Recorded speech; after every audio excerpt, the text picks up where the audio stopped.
Écoute, ça me prend un équilibre. Je ne peux pas travailler.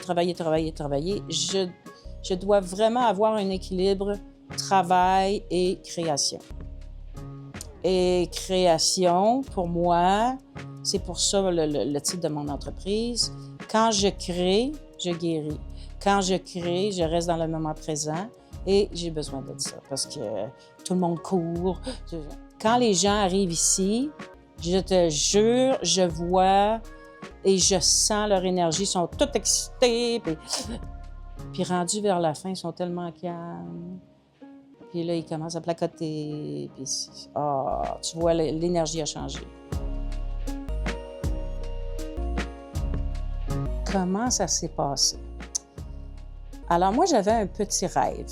Bien, c'est devenu un gros rêve, mais j'avais un rêve. Dans les alentours de 2009, je parlais à quelqu'un, puis je lui disais, un jour, je vais vivre dans ma maison en haut, puis mon entreprise va être en bas.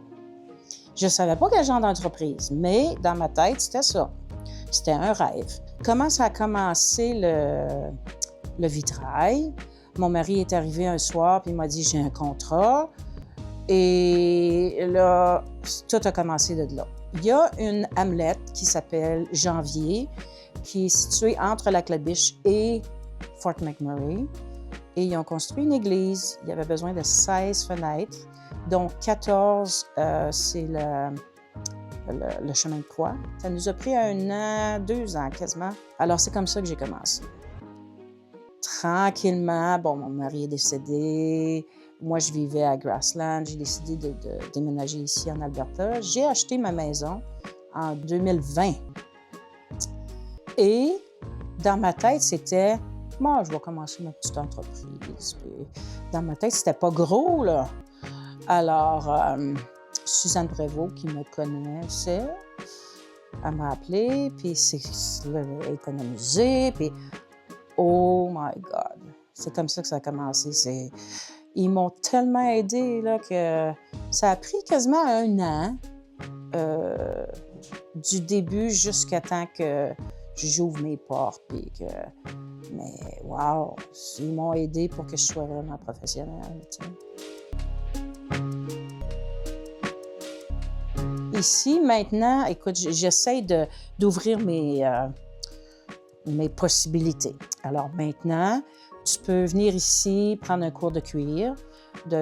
On dit sculpture sur cuir, mais moi, c'est cuir repoussé, là. OK? Ensuite, tu peux venir pour le vitrail. Et maintenant, ils appellent ça etching, le mot anglais. C'est un produit chimique que tu mets puis que ça reste incrusté dans la vitre.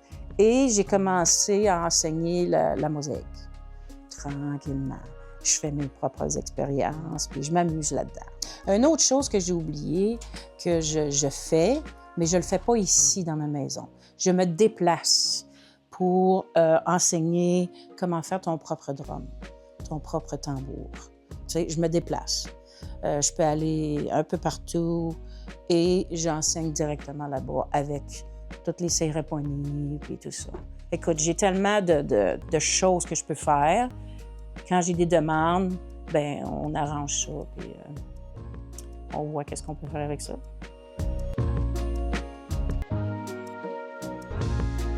Écoute, chaque morceau que j'ai fait a une histoire en arrière de tout ça, là. Soit que c'est quelqu'un qui me l'a demandé, soit que ça me rappelle quelque chose, soit que je tombe en amour avec le patron en tant que tel. Est-ce que j'en ai un préféré? Je te dirais les roses avec le colibri. C'est ce qui me touche au cœur parce que je l'ai fait en l'honneur de mon mari. Mais en tant que tel, je veux dire, à toutes les fois que j'en regarde un, ah oui, je me souviens. Je me souviens de cette histoire-là. Ou, OK, je me souviens qui me l'a demandé. Ou... Alors, chacun a ses petites particularités. Hein. Quand j'étais jeune, à l'école, ils te font passer des tests. Puis à ce moment-là, ils m'ont dit, toi, tu tu n'iras pas loin dans tes études, tu vas travailler avec tes mains. Et à ce moment-là, ça m'avait vraiment blessée. Vraiment, je comprenais pas. Écoute, j'étais à l'élémentaire, alors c'était jeune, là. Je pense que j'étais en 5e ou 6e année. Et ça m'avait vraiment blessée parce que je me disais, waouh, je pourrais pas étudier longtemps parce que, peu importe, à ce moment-là, je comprenais pas. Hein. Et aujourd'hui, je peux dire que mes mains, si je ne crée pas, je deviens maussade, je deviens pas très bonne vivante, là. Alors oui, j'ai besoin de créer. Et comme je t'ai dit, ça te met dans le moment présent. Puis quand tu es dans le moment présent, c'est là que des miracles peuvent arriver. Là, tu sais. Parce que quand tu es toujours dans le négatif, c'est pas très bien pour toi. Alors créer, c'est de la joie. J'ai déménagé en Alberta à l'âge de 38 ans. Je n'ai jamais fait de l'art avant ça. J'avais le mal de vivre. OK? Très triste à tous les jours. Quand je suis arrivée en Alberta, première des choses, la communauté m'a acceptée comme j'étais.